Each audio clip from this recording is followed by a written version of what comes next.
all you fine people out there in podcast land. This is episode number 180 of eBay the Right Way. Today's date is August 28th, 2024. My guest today is the very knowledgeable Sharon in Texas. I do have a big announcement in case you didn't see it on the Facebook group or in the seller shout out video on YouTube. Your wish is my command. The virtual assistant listing service is back by popular demand. So here's the deal. I started my VA listing service back in 2016, and my team completed thousands of listings for resellers in the USA. Then in 2021, things changed in my business, including writing and publishing my BOLO books, building my teachable online school, and doing this podcast. Due to time constraints, the VA service took a back seat and was discontinued. However, resellers have continued to contact me asking for listing services. Most sellers have inventory waiting to be listed, aka the dreaded death pile. So we are back to serve your listing needs. I'll give you the highlights real quick, and there's a link below so you can click that to get all the details. Here's how it works. You send us photos of the items, and your virtual assistant lists them for you. Think of how much more money you can make each month if you have your own personal eBay helper working behind the scenes listing your items. Everybody has inventory waiting to be listed, and this is the perfect time to tackle that pile just before fourth quarter. The cost is $2.50 per listing. The only minimum is batch size. You'll need at least 10 items. There's no commitment, no monthly fees, just a straight $2.50 per listing. You can come and go as you like. There's no commitment.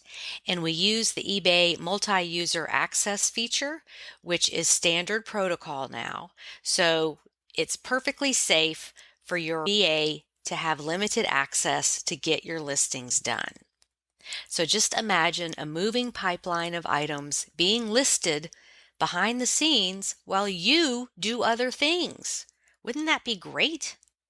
Remember, items can't sell if they aren't listed. So here's a quick scenario. Let's say you have a pile of 100 items that could sell for $30 each. That's $3,000 worth of revenue sitting there, and those items can't sell because they aren't listed. If you use my service to list all of them, that's a $250 investment to make $2,750 in sales. You still come out way ahead, and you didn't have to do the work. Everything is done at your pace. Do just 10 listings at a time if you want. My team is ready when you are. So check out the link below and feel free to ask any questions. We are here to help you make more money on eBay. Okay, now let's get into the conversation with Sharon. Hey, eBayers, welcome back. We have Sharon with us in this episode. And how are you doing this morning, Sharon? I'm fantastic, Suzanne. How are you? I am doing great. Thank you for asking. And tell us where you're located. I'm in Flower Mound, Texas, where everything's baking right now. Yeah, you said it was 107 yesterday. Yes, ma'am. I keep hearing Flower Mound, Texas. We had someone else on, Oh. but yeah, that's a popular place. So Yep, where it's you are. North Texas, Dallas, North Dallas, basically. So it's a lot of people around, but yeah, Flower Mound's a big reseller, actually. Yeah, Area. absolutely. Right. So let's talk about when you came to eBay and what was the catalyst? What brought you to eBay? Well, I started out buying on eBay. I think it was 2010. I'm a long time eBayer. Furnished a lot of the oil paintings in my house with eBay. Okay. And then gradually just started selling a few things in the past couple of years. But I had been doing a lot of local sales too, and then just started using eBay as well, and actually you were one of the uh, key instigators for me get selling things on eBay. So it's all your fault. So yeah, I hypnotized you over That's the it. I was internet. like, why not? Let's do it. Um, but yeah, and I'm just a part-time. I'm not a big it's not I'm not trying to make a killing. You just can't do that with eBay these days. I mean, it's just, today might be a great day and tomorrow might be nothing. That's true. That's true. So is it just you and your household? It's myself and my husband. Okay. Is he on board with the eBay stuff? He does his thing, I do mine. Okay, that's a great plan. Yeah, He's absolutely. like, "No, don't take me to a flea market, no." Okay, so he doesn't like to go out and treasure hunt. Well, he's scared of how much money he'll spend, so he avoids Ah, it. he knows his limitations. That's a good thing. Exactly. That's a good thing. If you go with somebody in your household and they tend to buy too much, that can be a Mhm. problem. If they just see things they want. He's there, though, when I need to unload the car. He's Perfect. always helpful with that part. Yeah, what more could you ask for? That's it. Good for you. Okay, well, do you remember the first item you sold? Let me think. Um, the first item I sold was actually my personal something personal. Oh, it was a necklace. One of my personal necklaces that had been sitting in my jewelry box for years. And I was like, you know what? It was a handcrafted Indian necklace that I watched being made by a Native American at an Indian powwow. Mhm. And I had it for years and years, and it was turquoise, and I finally decided to sell it, so I sold that. Believe it or not, I was kind of surprised it was a slow seller, but it did sell. Um, but yeah, that was my first item. Okay, yeah. I mean, people usually remember the very first thing. And the light bulb comes on, you're like, oh my gosh, I could do this all the time on Mhm, purpose. Yeah, mhm. absolutely. I don't want to say nothing matches that first high because when you get up into the bigger sales, $100 and over, it's like Yep. that just that just keeps you going. It's I think there is a dopamine rush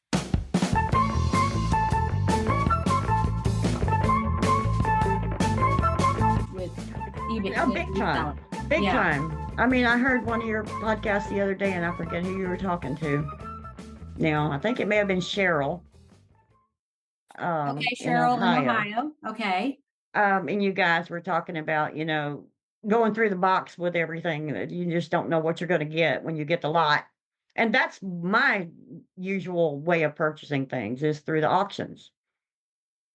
Okay. So So, you do online auctions and then you go mhm, pick it up. yep, that's the That's best great. way for me to do it around here. There's just too much competition, and they know. Let's just say the garage sales around here are way overpriced.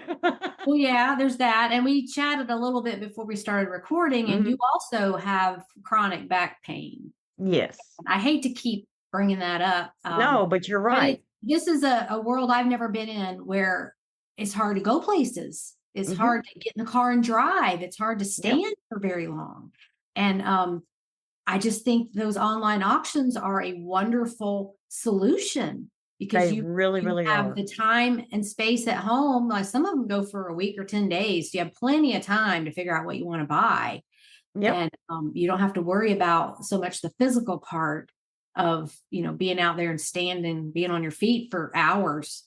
Because I know my audience is baby boomers and Gen Xers, and we're getting up there where we're falling apart. Yep. Exactly. So we want to And keep doing this. the best thing about the online auctions is if you buy lots of things, where there are several items in a lot. I mean, for instance, here's an example. My last lot that I bought was over 200 pieces of jewelry, and probably 100 pieces of Christmas ornaments and items. The village, the like Department 56. Right, right. So I'm set for the next 2 months, even if I don't find anything else, at Mhm. least, you know, even if I just post 3 things a day and keep eBay algorithm going, I'm good. Yeah. Yeah, and So, I just feel like you aren't as disappointed sometimes if you go to an estate sale or, mhm, community yard sale. That's really disappointing sometimes when you get there and you go to 9 or 10 houses and either everything's overpriced yep, or you're just not finding what you're looking for. It's Target clothes, Walmart clothes, cheap, exactly. big lot stuff. And it's like, where's the vintage Christmas ornaments? Where's the cross stitch? Where's all that good stuff I And want? And you just there's don't a lot of see it. competition here, so usually the other resellers have already beat you before you ever got to the opening time. They've already been there. Yeah, that's true. That's true. So you've been doing this, you said about 14 years? You started in 2010? Okay. Yep. That's a lot of experience. So what kind of things do you sell? Can you share some of your sales with us? Sure. Mine's actually pretty much pattern after you. It's vintage hard goods. I don't care for clothes. I've thrown up a couple things just for the fun of it to see what they would do, but nothing there. But yeah, vintage hard goods, anything I can find that's vintage, especially. I mean, I usually find that sells the best. Uh-huh. Let's see. One of the first big lots that I bought was, and believe it or not, I was actually looking to buy a shelf to put stuff on. One of the big shelves that you see like in a garage. Well, Mm-hmm. I was on this online auction one day and I kept bidding on these shelves and these other people were bidding against me. And I was like, you know what? It's getting up there. I'm not going to pay that much. But then here's where it's important, guys. Look at details. Watch details. If you're looking at an online auction, be sure to look at those details. Because let me tell you what I found. I found a entire shelf full of vintage serverware. Now they did not say it was vintage, they just said kitchenware. And I'm talking that shelf was loaded. Do you see the shelf behind Suzanne? I mean, or me even. Let's say that it's 6 foot tall. Mm-hmm. It was a 6 foot shelf and it's probably 4 foot wide. All I wanted was a shelf, but I got all this great stuff off of it. And when I got home, it was 50s and 60s serverware. We're talking Melmac, raffia the burlap raffia the teal, which is most popular. I had boxes. I had to have somebody else with another car go with me to get all the stuff that was on this shelf. Really? And I have an SUV. Oh my gosh. It was a lot of stuff. But yeah, that was my first real sale because it took me probably 4 months to get all that stuff posted. And the 50s and 60s serverware guys, if you don't know the story, is back in the old days in those times, people were traveling across the country on Route 66 and they would pull over and they would pull out this plastic serverware to eat with. And Right. that's what this was. And so it just people were buying it like crazy when I first posted it. It was crazy. Those old roadside tables, Yes. like made of cement. Yes. My dad made Uh-oh. us one on the way to the beach back in the 80s, and he pulls out like a cooler with my parents were divorced, so that was our time with dad. And so he pulls out a cooler with like Vienna sausage. What is with that Mhm. generation? Vienna sausage. And just Oh, yes. and we sat at this And roadside spam. table yeah, and on the way to Florida from Georgia, and it was just there was bugs and it was hot and that is my memory of the roadside table. Yeah. I Now learned they're a doing lot. now they're doing like charcuterie and mineral water Yeah. and all the fancy stuff. But yeah, I learned a lot about those brands that they used back in the 50s and 60s that I had never even heard of because I was born in 64. So this was like I was a baby when they were doing this. Right, right. Okay. Yeah, so you're only 2 years older than me. Right. Yeah, we're old. Well, this was a big year for you then. Your 60th birthday. Yes, ma'am. Have you had it yet? Oh, yeah. I had it back in April, and I stayed home and stayed quiet. You just kind of stayed under the radar and let it pass you by. Exactly. That's funny. Okay, so what else do you have on your list? Things you've sold. Well, you're gonna love this one. Okay. Um, belt buckles. Belt buckles?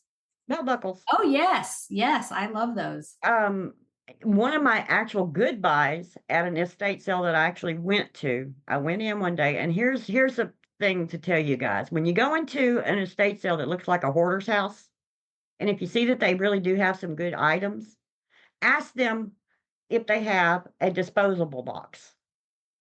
Because when it's a hoarder's house and there's a lot of sets, all they're setting out is the set. So if they have mismatched pieces, they're chunking them in a box. Mm-hmm.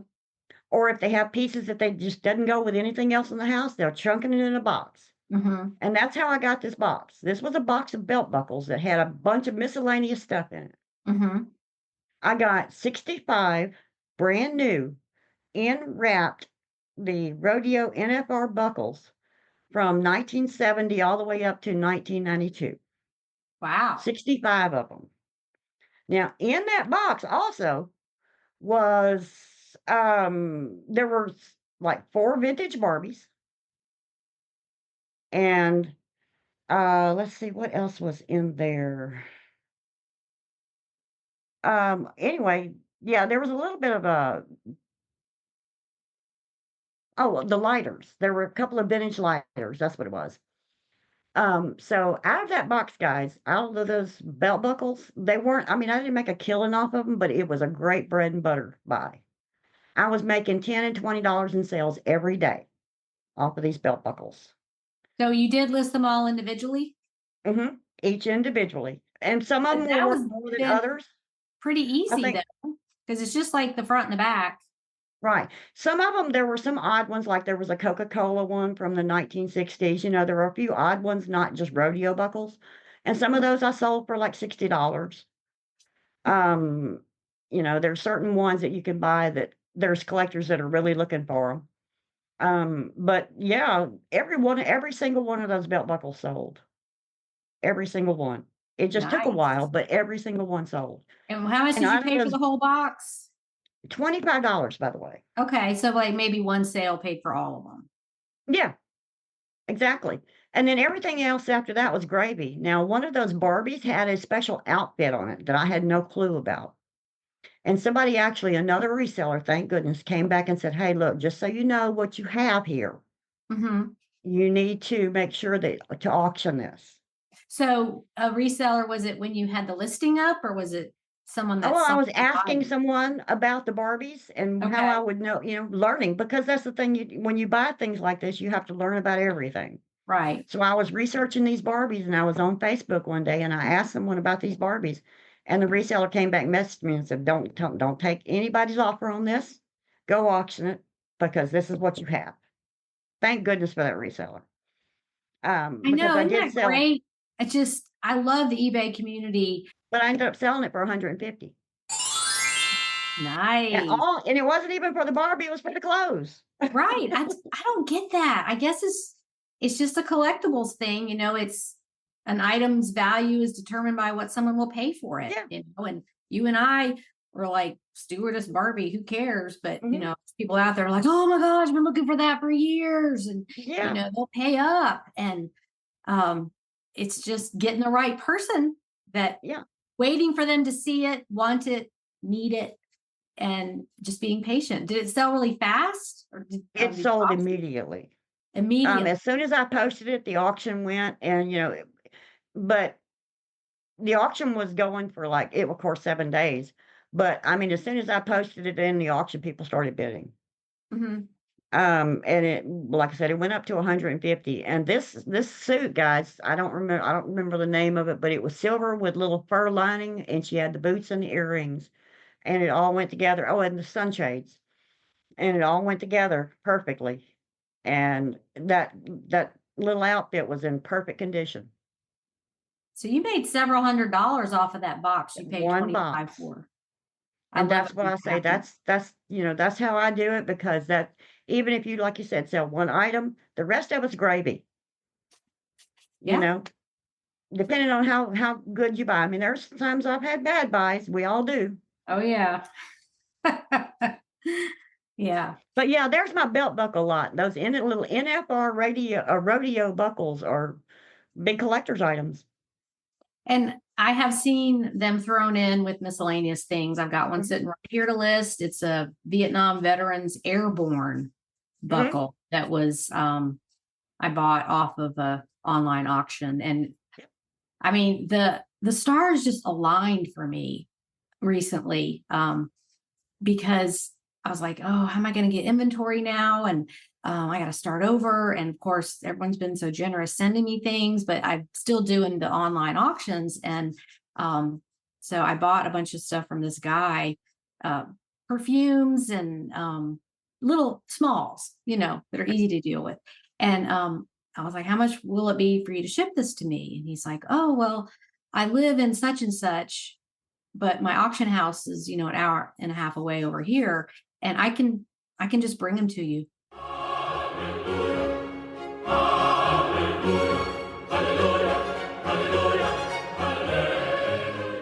So Oh, now I have a wow. contact that lives near me that runs these auctions once or twice a month. And Nice. that could not have worked out any better. You know, Local and pickup use on your that. resources. Yeah. Yeah. Use your I resources. know. If you have them around, use your resources. That's something I totally believe. I mean, I hear people all the time saying, "Where do I get boxes? How do you get boxes?" Guys, don't be afraid to go knock on your neighbors' doors and say, "Hey, can I get your Amazon boxes if you have them?" I have a wonderful, sweet neighbor once a month who brings me all of her boxes from work. I don't even have to go get them. She brings them to me. She Isn't just that does it to great? come have a chat and have a cup of coffee once a month. And I have all these boxes. I have enough for another month. And I love the Amazon bubble mailers. Yes. They're free, you get stuff in them, but I use that as bubble wrap. Yes. I cut it into a long strip and I mean, it's like a challenge to see how can I recycle this. Exactly. I have my neighbors saving boxes and the bubble mailers, because I found a system for that. And bubble wraps, like everything else, is so Mhm. expensive. It is. You have to buy it. But yeah, she saves with her. They work for a dermatologist, so they have all the little boxes with the bottles and stuff that have to be wrapped really well. So she Uh-huh. gives me all the bubble wrap, all the wrapping, all the boxes, and she even delivers it to me. That is so nice. I meant to ask you earlier, what is your professional background? My professional background is customer service. I call center customer service. I managed and trained on a national basis, customer service agents. Um, Yeah, because we talked about how you are pro at Zoom and you're like, oh yeah, I use it all yeah. the time. Oh, Teams was my thing, but yeah, Zoom was our backup. Uh-huh. But so yeah, every day I would wake up in the morning and have 100 people sitting there waiting for me in class from across the nation. So you train customer service agents. So I bet your customer service through your eBay is outstanding. We'll be back after a quick break. Hey, business enthusiasts, ready to boost your entrepreneurial journey? Tune in to the Growth Gear Podcast with Tim Jordan, presented by Carbon 6. Tim dives into cutting-edge business growth strategies and new brand insights. Whether you're a startup founder or a seasoned exec, gain the tools to elevate your business. Subscribe to the Growth Gear with Tim Jordan on your favorite podcast platform. Shift into high gear. The Growth Gear is your guide to fast-paced business success. And guys, that's another thing that's really, really important. Don't ever let a customer get to you. Don't take it personally. It's Mm-hmm. not about you. They're having a bad day. Mm-hmm. Usually. They're having a bad day. Yeah, I like to be that person that turns them around. Just, Exactly. oh, I'm so sorry that this didn't work for you. How can I make it right? And Yep. if you just keep going with that attitude, sometimes they will, Yeah. apologize for their nasty behavior or whatever. And if they don't, that's okay too. Yep, That's exactly. just stay in your lane and be who you are. And we all get them. Don't Yeah. embellish, just say the facts, keep it going and be really polite and Well, you'll be and good. in this business, since there's no barriers to entry, anybody can just start selling. A lot of people come to this without any customer service experience. Maybe And they work it's in scary. manufacturing or a blue collar situation or something like that, where they just didn't have customer service experience. And Yeah. so you do have to kind of learn, and it's not being a suck up to your customers. It's just No, how to handle things. it's just being respectful. You treat people the way you would want to be treated. Yeah. That's the down truth. I mean, nobody wants to be screamed at when they first get on the line or in a chat. Well, and with eBay, buyers have the distance and Mhm. not standing in front of them, and they act differently. People act differently when They they do. are online to where they would act in a store with a bunch of people watching them. They're And not going to unfortunately, down or go into a rage in the middle of a store. But oh boy, get on the computer and anything goes sometimes. yep, and unfortunately, there's those people out there that give us all a bad reputation. I mean, I can understand how you're already nervous about dealing with somebody new if you've already been scammed once or twice. Mm-hmm. Yeah. So, So for the listeners, whether you're a buyer or a seller, these things are going to happen. It's not a yep. matter of if, it's when. And go to your groups, go to the premium library, whatever, and be like, how do I handle this? And I do have in the premium library a section with what I call customer response letters. I developed based on when I worked at the bank in the 90s. And there was Yep. in the policies and procedures manual, there's how to respond to different situations. And I'm surprised that eBay doesn't put that out. So I made it up myself. What happens, how to respond, how to say it. You can just copy and paste it, how to say it when such and such happens, what to offer, how to negotiate, all that kind of stuff that, if you've never had that kind of training, you're flying blind on eBay. You don't really know what to do in some of these situations. Exactly. And I did the same thing with all of my agents. I had a file folder for every scenario that could possibly happen. They had an answer to everything. Yeah. So it's a good section of the library that, you can download those things and keep them forever. But that's what I felt was missing when I started eBay, because I agree. back in the day, 2003, you didn't have all this online support. You couldn't go into your group and be like, Facebook didn't even exist yet. You couldn't say, oh my gosh, this happened. What do I do? And people will help you. So that's a good thing that's evolved with eBay. Exactly. So, okay. Well, you have any other items you want to talk about? Sure. Let's talk about one of the things I want to tell everybody is don't be afraid to think out of the box. Don't be afraid to try something new. With what Suzanne and I both do with the vintage hard goods, you never know what you're going to come across. You just never know.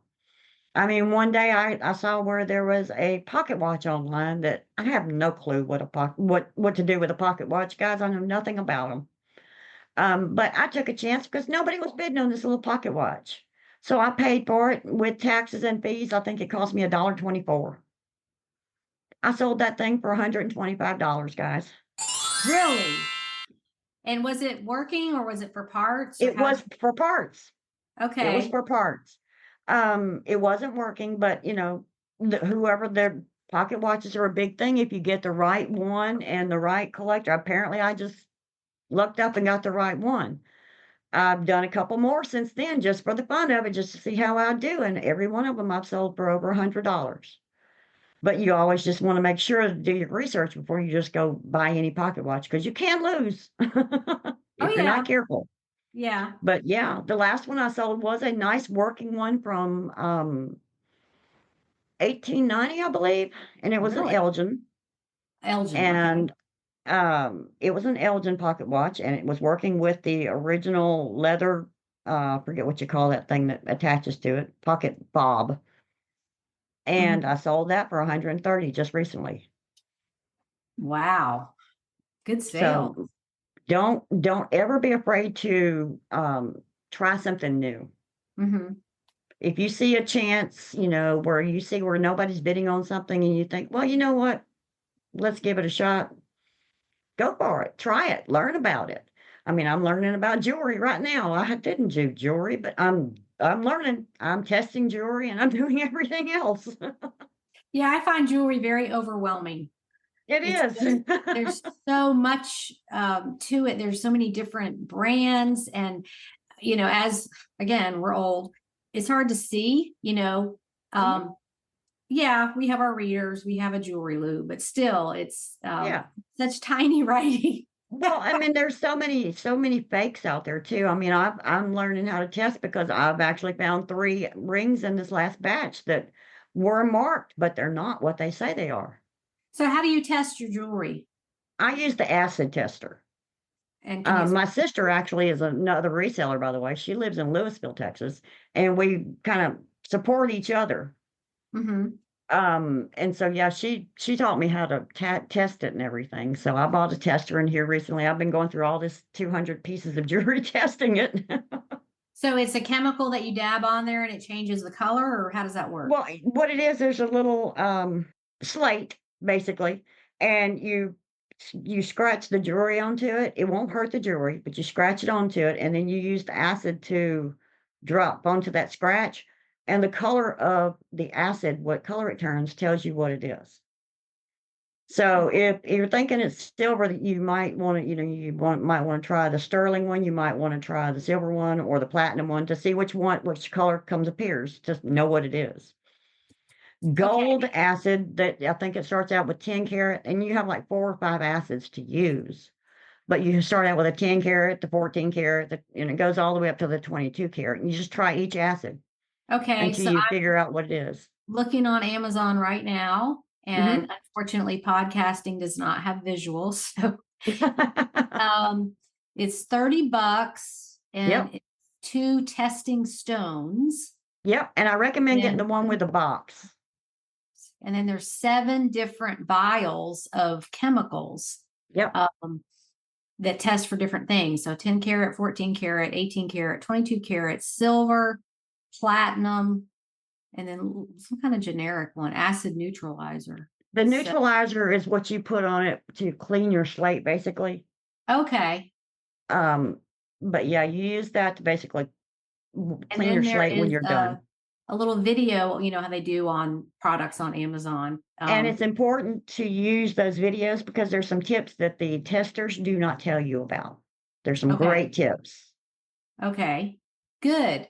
Okay. So for the listeners and me, maybe that'll make it easier. I did have the jewelry episode, but I don't think we covered a whole lot about testing. I think it was touched on, but this is really good information. So thanks for sharing that. And you're new to jewelry, so Yeah. it's not, some people have been in that world their whole life and they worked at a jewelry store or their parents owned a jewelry store or something like that, and they know a lot. Right. But I love that anybody can learn. And Exactly. this jewelry kit be in your hands in 2 days if you get it on Amazon. I mean, the last thing you want to do is put something out there that you're not sure what it is and you're guessing. You want to be sure because, like I said, I have 3 pieces that were marked 925 sterling, but they're not. So do you show like the jewelry test and the color in your I have listing? not every time, but I do if it's questionable. Okay. Yeah, that's good. And of course we have video now. So Mhm. I feel like any way you can prove your case at the beginning Exactly. to prevent questions or accusations, like if it's a battery operated toy or something, that a clock that's ticking, or Right. show that in those videos, because Exactly. then you're not going to get all those does it work? And it's so easy now to drop in a video You just Yes. do it on your iPhone and then you just drop it in like a picture. And if it's something that's electrical or even like the pocket watches that I had that did work, I opened it up and I showed that it worked. Mm-hmm. And they could even hear how loud it ticked because that's a big thing for pocket watches, apparently, how Mm-hmm. loud you can hear it. Oh, okay. So Well, they could actually hear it.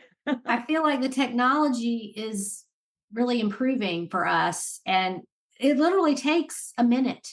Just Mhm. make a little 30-second video Yep. and you drop it in your listing. And it's a lot of sellers are intimidated by technology. You know, they're doing what they know. Yep. And I'll be the first one to tell you, I don't even know everything my phone can do. My kids are always, well, they're 28, 30. My adult kids are like, Mom, why are you doing that? You can do it this way. I'm like, I'm the same way. this is a camera and a phone, and I check my email. That's I don't it. do, It's I like you don't, can go down a rabbit hole if you're not careful. So I just try I to do what I know. got to And, do. oh, and I have a little fake fireplace too, and I put that. But you know, don't feel like, oh, I don't know how to do that, because everything's on YouTube. You can That's learn it. anything in a minute. And use that technology. You paid a lot for that phone. That's it. Use it. So back to the making the videos, I really love how eBay has made that so simple. And they should. You know, we're The not only all thing, geniuses in technology. but the only thing I wish they would do is set it so that you could put the video from your phone. Like I do most of my uploading from my phone, but you can't attach a video from your phone.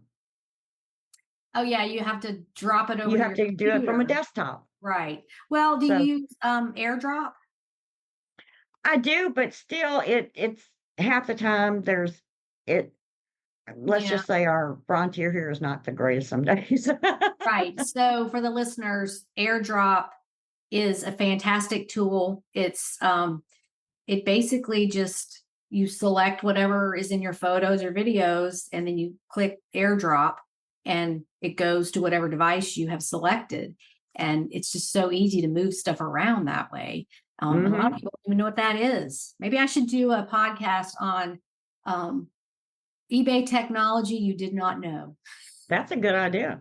That's a good idea. I mean, Believe it or even if you not. know it, okay, it's a review, but some of these things are so simple, but they save so much time. That's what I like, is the time savings. So, we were talking earlier about, with the acid testing, think Right. outside the box. Yes. Don't be afraid to Sorry, I try something digress. new. Yes. No, you're good. But I just happened to remember something, and I don't know, you may have to delete this, Suzanne. I don't know. But I wanted to tell people, don't be afraid to think outside the box with trying to, if you buy something that you find out you can't sell on eBay, don't be afraid to try other avenues. Mm-hmm. There are collectors groups out there everywhere, and you'll actually get a better price by going to some of those collectors groups than you will on eBay. So So if you they're could, buy and sell groups as well as information. yes, one of the big buys that I made was badges. You can't sell official badges on eBay. Like law enforcement badges. hmm Okay. Like the sheriff. Yep. I found a gentleman who was in law enforcement in Connecticut. I bought a box of his badges. It actually just kind of came to me in another lot, but it was his lifetime badges. And you can't just sell those anywhere. I mean, people can use Yeah, them for the wrong thing. there's some issues if they fell into the wrong hands that would not be good. Right. But I found a law enforcement collectors group. So I Really? knew that who was buying them, and he proved to me that who he was, that he was also another retired law enforcement person from the same area that this gentleman was in. Now, guys, I paid $6 for these badges, and I had probably 10 or 15 of them, but I sold in two different lots to two different law enforcement officers in that same area for over $650. Really? That is great information. Yeah, there's So all don't be those afraid to things, try new avenues. those things that aren't allowed on eBay, that some of us will never come in contact with like certain weapons and certain animal products, Right. ivory and all that stuff. That's I mean, like I understand why they won't, I do. I understand why they wouldn't allow me to post them. I just never thought about it until then. I love it. So that was on Facebook. Mhm. I went out and searched for a badge group and found a law enforcement badge group, and they give you the option. I mean, you can talk to the people in chat and find out who they are before you sell to them. And most of them are law enforcement officers who are collecting badges. That is very interesting. I did not know such a thing existed. I'm learning Yeah. all kinds of stuff from you. So that's just another way, guys. Don't be afraid to try something new. I love that. Yeah, because you never know what you're going to come across in these box lots. Mhm. What's going to be in there? I've got a $100 chair out there, right, or say $100, 100-year-old chair out there right now on my patio that I paid $6 for, and it was from the same gentleman's estate. $6, and it's a beautiful, perfect condition, king chair, rocking chair, wooden, and it's in like brand new condition. I mean, if you guys would need to furnish something, that's the way to go too. Oh, I know. And I love how the younger generations, like our kids' generation, they're into going to estate sales and, Mhm. to furnish their homes. And I remember Yeah. back when I got married in 1988, we had Haverty's Furniture Store and Yep. all this stuff. You buy it on credit. And, you know, I'm sure all the other existed. I just wasn't in that world yet of Yep. thinking about buying used or where to get stuff. Cause like we always had garage sales at my house because we had 4 Yeah. kids and got overwhelmed with stuff. And so my mom would have garage sales. But I never thought, oh, other people are doing this. I should go to their sales and see what they Mhm. have. Well, here, I don't know about what your area is like, but if you look here, like when you're on the online estate sales, you'll see people avoiding the heavy furniture. So some of that heavy furniture sells for $5, $10, and I'm talking nice stuff, Mm-hmm. antiques. Recently bought 2 Herndon, which I never heard that name before, Mm-hmm. but I recently bought 2 Herndon end tables for myself, and come to find out they wouldn't fit my spot, so I ended up selling them for $400. I paid $5 for them. Yeah, I think that's on the level of Ethan Allen kind of Yeah, I lived in North Carolina for a while and all that furniture yeah. manufacturing was around us. So we would go and like to the outlets and buy stuff. But yeah, it amazes me how people avoid that heavy furniture, but it's gorgeous furniture. Mm-hmm. Yeah, the younger generation just doesn't want it. They want the IKEA stuff that weighs, 20 pounds and when you Mhm, put stuff on the shelf, it falls over. exactly. Or you have to anchor it to the wall I so mean, it yeah, doesn't you might have fall. to have 2 or 3 guys to get it out of there, but it'll Right. last you for the rest of your life. Yeah. Yeah. Furniture was back in the day was really heavy and durable. It lasted Exactly, forever. And, exactly. I just see that with people in our generation. They're like, I've got, my grandmother's such and such, and my kids don't want it. I don't know what to do with it. Yep. Oh, here's one that Robert just remembered too. Um, I don't know if we have any crafters. I'm sure you do somewhere along the way. But guys, one of the things about me is I'm a hand quilter. Really? I don't do anything by machine. It's all by hand. That is amazing. I commend you on So that. That's a lot of work.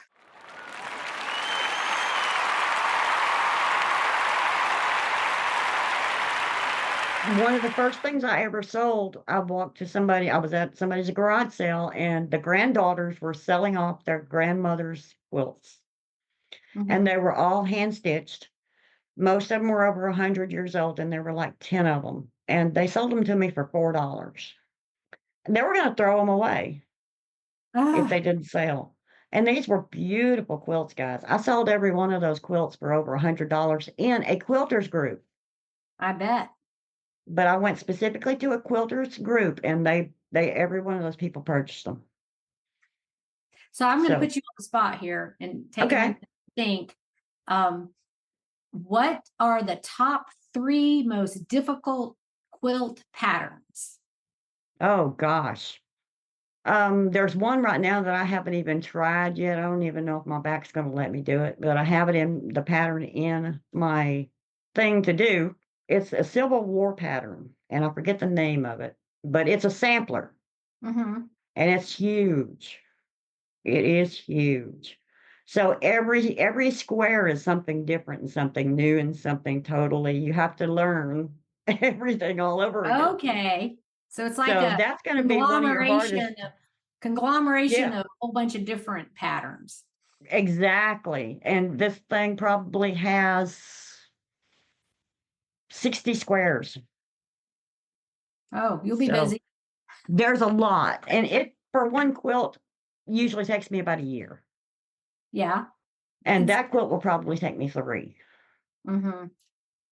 But yeah, as far as the patterns go, I mean, there's Texas Star is another one that's real interesting. Okay. It's actually originated from an Indian blanket. But it's just the way you have to lay it out. It's interesting. Okay. Good. Off the top of my head, Cathedral window. Have you done one of those? yes, I have. Yes, I have, and that's another time-consuming one because you have to fold as well as sew. Right.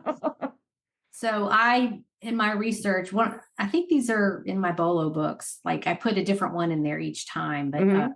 yo-yo, Yes. it's just a bunch of little circles. So you got Yep. to take all those little circles and you like pull it like a drawstring and it. And that was something that Grandma sat around and did just for the fun of it to keep her hands busy when she Uh-huh. wasn't working in the garden or snapping the peas. Right. Yeah. Making those yo-yos. Yep, making those yo-yos. Yeah.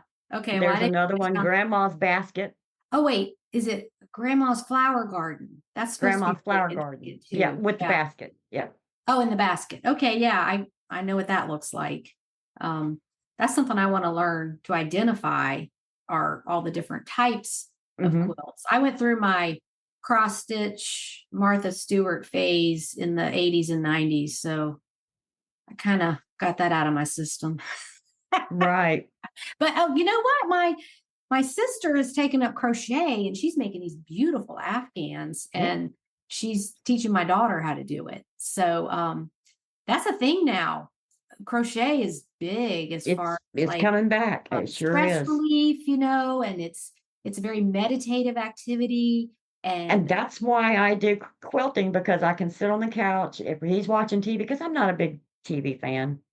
I have to be doing something with my hands all the time. And as much as I like my little games on my phone, I don't want to sit there and just play games all the time.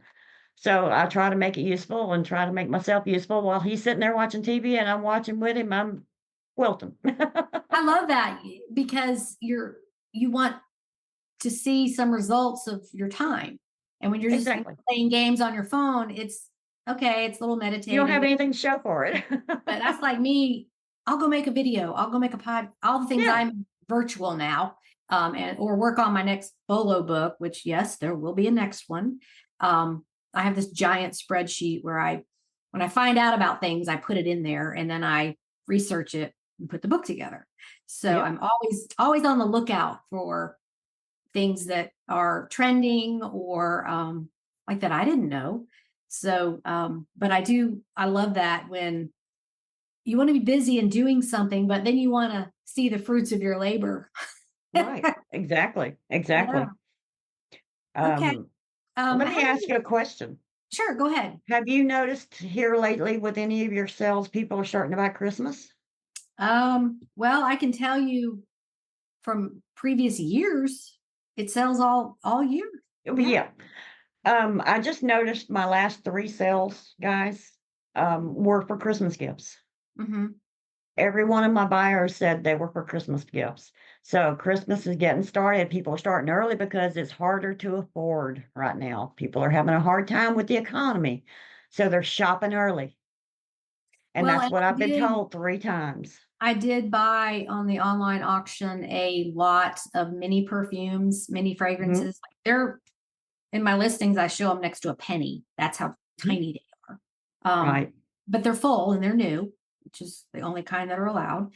And I sold one like in a day, and I feel like that's going to pop at Christmas when Christmas gets Mhm. closer for gift giving.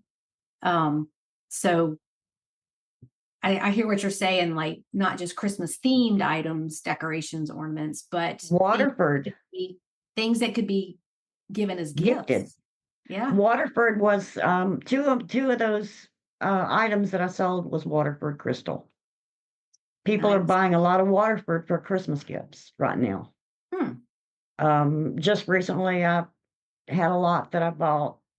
It was a big lot, and it was a very nice lot. It was the Gothic, signature on it, which means Mhm. it was originally made in Ireland. Um, and I pretty much sold. I think I bought 10 pieces, and I think I have 3 left. And I just bought those last month. But yeah, but 2 of those customers were both buying for Christmas gifts. Did they tell you And that? yes, Okay. Okay. both of them. But like I said, all 3 of my last customers were buying for Christmas. And what they basically told me was that it's getting harder to afford Christmas. So they're starting early and they're buying cheap. Well, you're not kidding. It's getting hard to afford Wendy's. Oh Exactly. my gosh. It's like, really? For fast food? And I'm So like the person that does things on principle. Like, I'm not paying that. I'm going to go to Walmart and get some grass-fed beef, $6 a pack. You can make 4 hamburgers out of that. yep, I'm paying $7 or for a what's the out hamburger. here? Culver's, like with the custard. Yeah, Their burgers are like $8. yeah, I'm like, it's not that good. I'm not doing that. No, I'm not doing that. yeah. So yeah, because they told me that, I started posting Christmas villages, Christmas ornaments, yeah, anything jewelry, anything that I think could be used as Christmas theme or Christmas gift, I'm posting it. Well, there's 2 schools of thought on the Christmas stuff. Like, one is people like me that like, I'm not paying that. I'm going to find a Mhm. way to buy less expensive gifts that are still meaningful. Right. Or there's people that are like, no, we're going to change our budget because we're going to do Christmas big like we do it every year. Yep. We're not changing. And, those are your sought after buyers. It's like, Yep. we're not going to let this economy defeat us. We're having Christmas the way we always do. That's And it. we can do it. So That's it. for the listeners, here is your push to get into those death piles, get that stuff listed. You just got to be the little red hen right now and do the work, Mhm. and it'll come to fruition in a couple months when Christmas is on everybody's mind. They started having Halloween stuff in the stores in I July. know. Like, what? I know. I posted a little Department 56 nativity thing. I mean, it's not even 3 inches tall. And posted it last night, and somebody reached out to me last night, and they're talking about buying it today. So, Mhm. like I said, it's starting to go, starting to move. Somebody, I think it was Colleen in Minnesota, posted on the $100 sale, maybe Mhm. a giant inflatable for the yard, and it was like Yes, pumpkin on a carriage or something.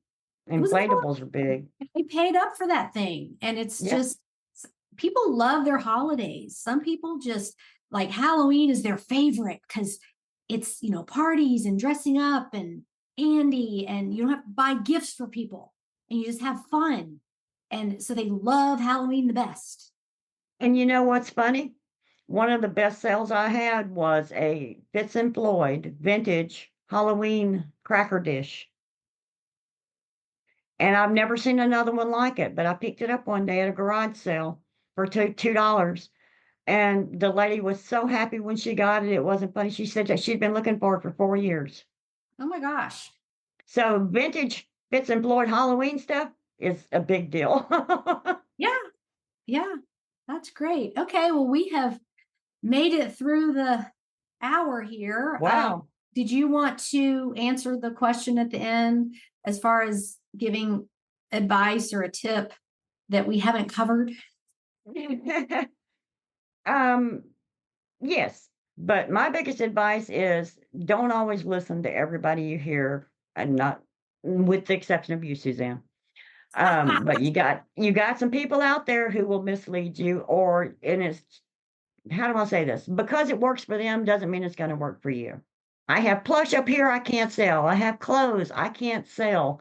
I have all of this stuff that everybody said go buy and go sell, and I can't sell it. But I go when I try something new, guys, and it sells. Mm-hmm. And it's not anything anybody ever mentioned, I've ever heard anybody say anything about, like the badges, Mm-hmm. and it works. Don't be afraid to try something new. And I agree with you. You got to put your filter on. When you Yes. hear some information, okay, be interested, but verify it. Go Mhm. on eBay and look it up. And I will say that I think the algorithm learns what works in your store, Mhm. and it likes new things, but some people just can't sell certain things. They just don't move for them. Yeah. And I think it's the algorithm puts you higher in search on things that you sell consistently. Well, here's an example I was mentioning earlier that my sister is also a reseller. She sells crystal. She sells the Swarovski, how do you pronounce that? Right, Swarovski. Uh-huh. Doesn't work for me. She's 2 miles down the road from me. She does it on eBay as well. She sells it every day. Doesn't work for me. Well, and you might want to evaluate or analyze that. What Yeah, are y'all doing the same and what are you doing differently? Like, is she free shipping and you're not? Is she one day handling and you're not? Or, exactly the how same. many things are in her store? How long has she been a seller? How Exactly. much does she sell every month? There's a lot of factors in that Yes, algorithm that we're never going to know. exactly. They don't Because want us she's been doing it as a history and in a historical, it seems like eBay is sending them to her. But she tried pocket watches. It took forever for her to sell a pocket watch. But mine sell literally in the same week. So it just Well, depends on what you maybe history I'm of. going to throw this out there. Maybe part of the algorithm is randomness. It's just popping somebody to the top of search. And Exactly. there's so many people out there trying to analyze this and figure it out. And I think it's just not figure outable. I think Here's my take on it. We're on a carousel. All the customers are on one side of that carousel. And we just have to wait until we come around to where the customer can see us. I love that. That's a great That's how I analogy. see it. Yeah. So You may not get sales this week because you're on the back side of the carousel. I love that. And so for the listeners, don't overthink it. I get questions like this all the time. And Yes. there's a lot of analytical people that come to eBay. They've been in the financial industry and there's set formulas for things. And this just doesn't work like that. It can be very random. And you just wait till it's your turn. Just like you said, you just wait till you come around. And just have fun. Yeah. Just stay on your horse and come around. Have fun, you take advantage of the time and use your resources and get the merchandise and try new things.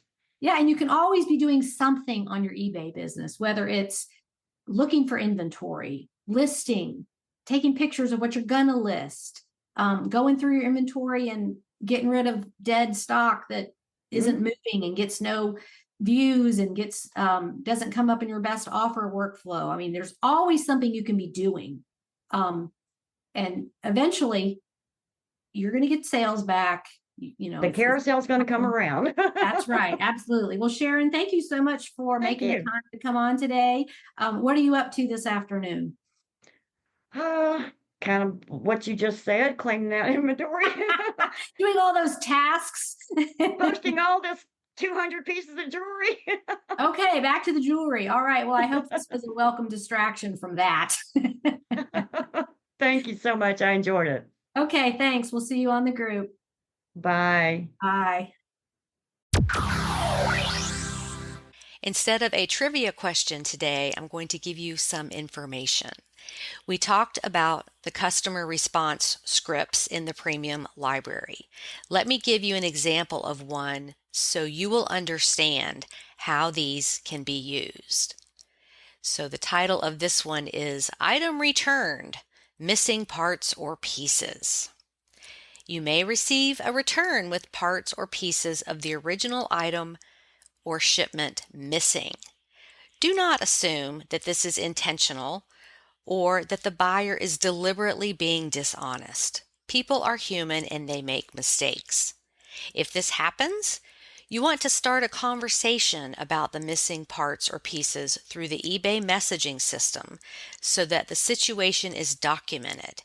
If you need to get eBay involved, everything will be in place for them to look over the correspondence with the buyer and step in if needed. Initiate the correspondence assuming the buyer has just made a mistake. So here's the script. Hello, we received your item back, but noticed that name of part or piece is missing. Will that be coming in a separate package? Can you please send us the tracking number for that package so we can be on the lookout for it? I have included photos of the item that was originally shipped to you and photos of the item we received back. We understand this is probably an oversight on your part, as these items do separate easily. Just let us know when to expect that part and we will take care of your refund as soon as it is received. Thank you again for shopping on eBay, and please let us know if you have further questions. Sincerely, Susie Seller. And then you just wait for the response. If you need to get eBay involved after this point, you will have the proper documentation of your correspondence with the buyer. So there are several letters like that in the Premium Library Materials section.